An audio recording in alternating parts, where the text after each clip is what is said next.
Salve você antenado aqui no canal, meu nome é Lineker Biondi e eu vou trazer você para pertinho de todas as informações do Vasco nessa segunda-feira de mais polêmica. Meu Deus do céu. CBF, tá difícil a gente não desconfiar, hein? Tá difícil de a gente não perceber o que vem acontecendo com o Vasco no Campeonato Brasileiro.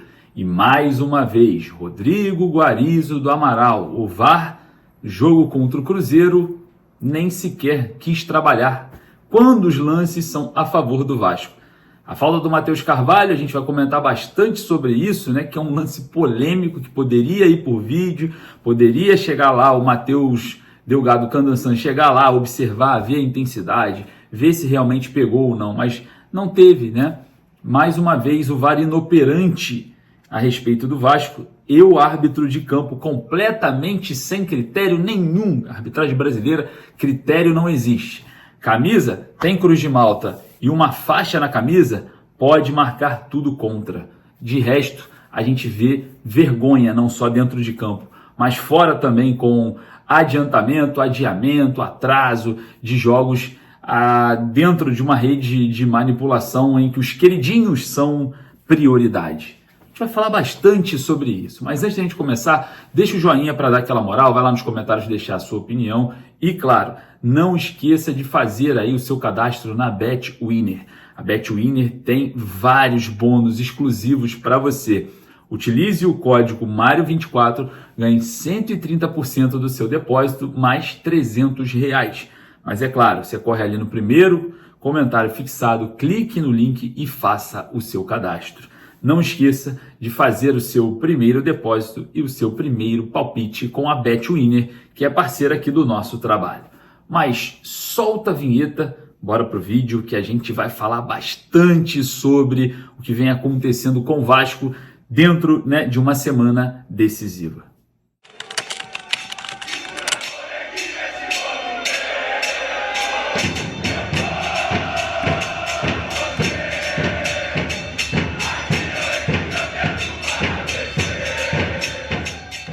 Vasco chega a 36 pontos no Campeonato Brasileiro, retoma a 9ª colocação e, claro, começa a observar a Copa do Brasil no meio de semana, jogo importantíssimo contra o Atlético Mineiro, e a gente já começa uma semana preocupado com a CBF. Era algo que a gente não precisava estar falando, mas é impossível, está cada vez mais explícito, está cada vez mais exposto, está cada vez mais vergonhoso. E, claro, não convence mais ninguém que essa arbitragem brasileira ela é tendenciosa. Infelizmente, nós não podemos mais assistir um jogo de futebol sem ter aí dúvidas que tudo ali está se passando de forma limpa e transparente e justa. Infelizmente, o futebol brasileiro anda a passos largos para acabar literalmente. Isso porque a gente já viu uma movimentação externa a respeito do adiamento do jogo do Vasco contra o Atlético Mineiro pela Copa do Brasil, o segundo jogo, para favorecer o Atlético Mineiro. Mas essa manobra ela é realizada para justificar a ajuda para o Flamengo na mesma Copa do Brasil contra o Corinthians, E claro, para não falar que só o Corinthians foi prejudicado, que só o Flamengo foi ajudado, que eles colocam o jogo do Vasco também em xeque para ser algo justificado. Vamos justificar aqui. As grandes estrelas, os grandes jogadores têm que estar presentes. Beleza, mas nas quartas de finais da Copa do Brasil, o mesmo Vasco tinham 2 jogadores na seleção, Puma Rodrigues, que jogou ontem como titular, e o Jean Davi, que entrou ontem também contra o Cruzeiro. E nem por isso adiaram nada, O Vasco se virou, madrugou para trazer os 2 jogadores que são importantes para o atual elenco e se virou. A CBF não quis nem saber quem estava e quem não estava. Agora a situação mudou completamente, Agora é outro critério. Envolver o Flamengo é outro critério, é outra situação. E isso é vergonhoso, o que vem acontecendo no futebol brasileiro é de dar nojo. E infelizmente a maior vítima de todas, do VAR, a gente olhar ali no ranking, o Vasco é o clube onde, quando se tem ali uma revisão do VAR, é o mais prejudicado. São mais marcações contras de todos os clubes do Brasil. É impressionante, é impressionante. A coincidência? Eu acho que não, porque essa coincidência persiste durante os anos, né? E vem persistindo em 2024, dentro e fora do clube. Então, infelizmente, o que vem acontecendo é triste. Vamos observar esse jogo contra o Cruzeiro, falando sobre o critério da arbitragem, né? Aquele lance da falta do Matheus Carvalho, que na minha opinião foi um lance que poderia até mesmo sobrar um cartão, mas amarelo, mas do meu ponto de vista, sem nenhuma intensidade, o jogador não entra por cima, ele estica a perna para pegar na bola e acaba levando um vermelho direto do árbitro de São Paulo. Preste atenção que eu vou falar para você aqui, torcedor. Mais uma vez, árbitro de São Paulo, que era o Matheus Delgado Candançan, os dois assistentes de São Paulo e o VAR, Rodrigo Guarizo do Amaral de São Paulo. O que o Rodrigo Guarizo de Amaral é VAR em jogo do Vasco não está no gibi, meus amigos. Não está no gibi. E mais uma vez, um lance que poderia ter sido chamado árbitro no monitor não aconteceu. Não aconteceu. Lance duvidoso, lance que gera polêmica, lance que a gente vai questionar pra caramba aí durante a semana, o VAR inoperante. O senhor Rodrigo Guarizo do Amaral, ele mesmo, de várias polêmicas de jogos do Vasco, incluindo aquela entrada do Gregory, que hoje está no Botafogo, lá no Martim Benítez, no jogo em São Januário contra o Bahia, que o Leandro Castan foi expulso e o Gregory não foi expulso. É ele, Rodrigo Guarizo do Amaral, ele acumula problemas em jogos do Vasco. E claro, o que falar, né, do pênalti em Jean Davi, né? O que falar daquele pênalti que, na minha opinião, mais uma vez o VAR é inoperante. Vocês têm que entender, nós temos que entender, que o VAR não funciona a favor do Vasco. Isso tem números. Não estou falando aqui da boca para fora, não estou falando aqui o que eu acho. Isso é estatístico. Tem números, tem rankings. Isso mostra como o Vasco vem sendo perseguido e a gente não entende o motivo nem o porquê dentro de uma competição. Então, cara, simplesmente olhando para o jogo contra o Atlético Mineiro, eu estou extremamente preocupado com o fator arbitragem. Principalmente se for árbitro de novo de São Paulo. O Vasco é rodeado de árbitros de São Paulo o ano inteiro. Não existe trégua. Mais uma vez, mais uma arbitragem de São Paulo e mais uma polêmica. É brincadeira o que a senhora CBF vem fazendo com o Vasco no Campeonato Brasileiro.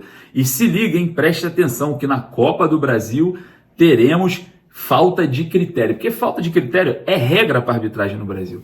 É regra, né? Aquele lance do Keno contra o Atlético Goianiense, o árbitro, a arbitragem, né, brasileira, eles não deram cartão vermelho para o Keno. Um lance com menos intensidade do Matheus Carvalho, deram cartão vermelho direto. Não existe critério. É completamente difícil de compreender como que você atua em campo com uma arbitragem tão fraca, tão medíocre, tão ridícula que é essa arbitragem da CBF. E, infelizmente, a maior vítima somos nós. Será por quê, né? Vamos ver agora, meio de semana, na Copa do Brasil. Olhando para o Campeonato Brasileiro, né, o Vasco enfrenta o Juventude no próximo sábado, óbvio, né, de olho em vencer uma partida em São Januário. O Vasco já está há bastante tempo sem jogar no Caldeirão, retorna aí ao Rio apenas após o jogo contra o Atlético Mineiro, já vai ficar ali em BH a partir de hoje, vai treinar hoje, vai treinar amanhã e vai se preparar para o jogo da quarta-feira na Arena MRV, o primeiro jogo da semifinal, o jogo mais importante do Vasco na temporada, e a gente observa de perto, né? A equipe comandada pelo técnico Rafael Paiva tendo testes contra o Cruzeiro que são questionáveis, né? A gente vai falar sobre essa partida porque a gente observa, né, algumas movimentações do técnico Rafael Paiva diante de algumas situações, óbvio, adversas, mas também como opções que vêm sendo escolhidas e outras não. Começando pelo David, né? Mais uma vez uma preocupação. Hoje teremos exames para saber o grau e a gravidade da lesão do David, jogador taticamente importante, né? O Vasco já perdeu o Adson do lado direito e agora o David do lado esquerdo sai machucado com um joelho ali inchado do jogo. Preocupa bastante a comissão técnica, preocupa bastante, né, o departamento médico, e hoje a gente vai saber com mais precisão o que aconteceu com o atacante vascaíno, que vai fazer exames para detectar ou não alguma lesão. Tomara que não aconteça, porque o Vasco vem sofrendo com essas questões de lesão. E claro, o técnico Rafael Paiva, como ele reagiu, né, a essas mudanças e o que ele pensou para a equipe. Claro, algumas questões questionáveis, né? E eu vou falar aqui quais eu encontrei. Bom, situação envolvendo a saída do Coutinho. Normalmente, quando você tira um jogador que tem uma técnica apurada, você coloca outro jogador que tenha, pelo menos, né, uma porcentagem considerável da mesma técnica. E o Coutinho só tem um jogador que substitui o Felipe Coutinho no elenco. É Dimitri Payet. E vice-versa. Quando o Payet está em campo, quando o Payet sair, o Coutinho tem que entrar. Na minha opinião, os dois têm que jogar juntos em algum momento. Mas enquanto esse dia não chega, ambos têm que ser opções para substituições. Não dá para colocar outro jogador, porque o Vasco tem uma perda técnica absurda dentro de campo.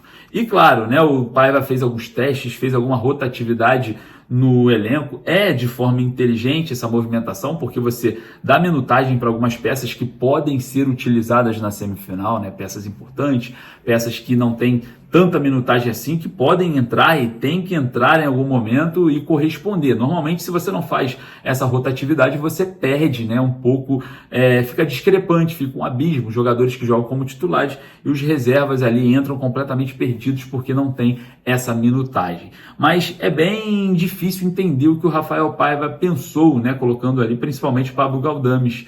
Um jogador que tem contrato até o final da temporada, a gente sabe que ele não vai ficar, o torcedor não quer o Galdames, a diretoria já mostrou também que quer negociar o jogador, de alguma forma não conseguiu negociar agora no meio da temporada, né, na segunda janela de transferências, mas com certeza não vai renovar o contrato do chileno Pablo Galdames, até porque o salário é alto e o contrato do atleta já está acabando, né? Nós estamos no dia 30 de setembro e o contrato do jogador vai até o final de dezembro, então temos poucos meses para o Pablo Galdames estar aí se inserindo, né, na barca de saída do Cruz Maltina, e a gente não consegue compreender o porquê o Galdames entra e o Maxime Domingues, que tem um contrato largo com o Vasco fez a aquisição do jogador, com certeza buscou ali informações, a comissão técnica com certeza aprovou o atleta, e ele não entrar. E entrar o Pablo Galdames, que está nos seus últimos meses, onde o Vasco não terá nenhuma recompensa financeira numa possível transferência, né?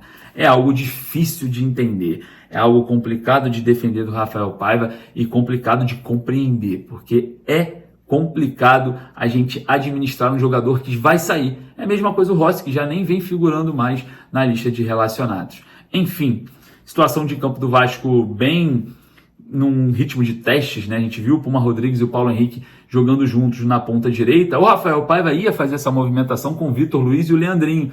Eles iam entrar no jogo, mas por conta da expulsão do Matheus Carvalho, tudo mudou de figura. Nós iríamos ver, obviamente, 2 laterais jogando pela esquerda e 2 pela direita, para ver um teste, né? Ele realmente, o técnico Rafael Paiva tentou buscar a vitória, fez algumas substituições muito difíceis de compreender, mas também testou, né? Fez algumas movimentações de teste e, claro, ajustes têm que ser feitos.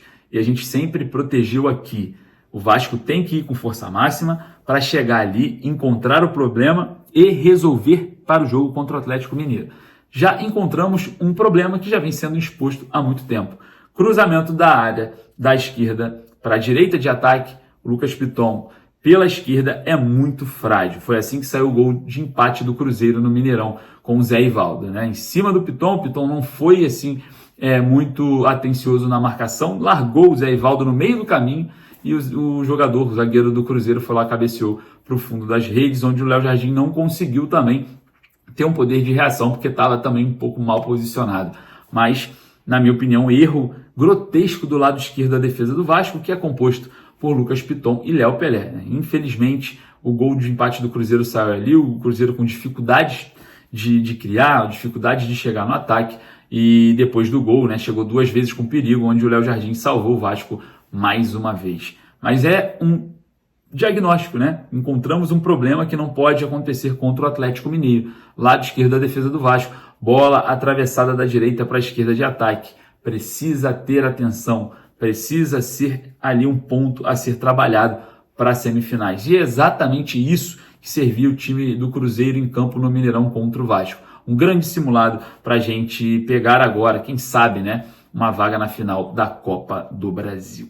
Gigante da Colina fica em BH, a gente também já está a caminho da capital mineira para fazer toda a cobertura de Vasco e Atlético Mineiro pela Copa do Brasil. De olho na CBF sempre, porque Tá difícil, tá complicado, tá desgastante, tá cansativo, mas a gente sempre vai bater nessa tecla. Então eu peço para você deixar o joinha para dar aquela moral, compartilhar esse vídeo com todos os vascaínos nos grupos de WhatsApp para a gente chegar com esse vídeo nos responsáveis por essa vergonha no futebol brasileiro e, claro, não deixe de deixar a sua opinião lá nos comentários. Fechou? Deixar aqui meu Instagram para vocês irem lá para a gente bater 80 mil seguidores aqui, @LinekerCB_Vasco, também no TikTok, também no Kawaii. É esse arroba aqui. Então você tem essas plataformas, corre lá, dá aquela moral, deixa lá o seu joinha nos vídeos, porque é muito importante o nosso trabalho. Ganhar vulto e proteger o Vasco dessa safadeza que é o Campeonato Brasileiro e a Copa do Brasil. De olho, fiscalizando, buscando e, claro, sempre em prol do Vasco. Forte abraço, saudações vascaínas. Agora eu vou deixar com vocês o passo a passo para você ir para São Januário com tudo pago, tá? Sorteio, dia 7 de outubro, domingo que vem, você vai saber se você vai para São Januário com tudo pago ou não. Beleza? Valeu! É o seguinte, você no Caldeirão, você de qualquer lugar do Brasil, pode vir para São Januário com tudo pago pelo canal. É simples. Corre lá no Instagram, @você no Caldeirão. O link tá aqui, na biografia. Você vai concorrer à passagem aérea e de volta de qualquer lugar do Brasil, transfer completo, desde a sua casa até o Rio de Janeiro e também de São Januário e de volta para sua casa. Alimentação, uma camisa original do Vasco, vai pisar no gramado de São Januário e muito mais. O primeiro ganhador aqui, o seu Valtair, já teve o seu prêmio e agora chegou a sua vez. Não esqueça, @você no Caldeirão lá no Instagram. O link tá aqui, na biografia do @você no Caldeirão. Corre lá que você é o novo ganhador.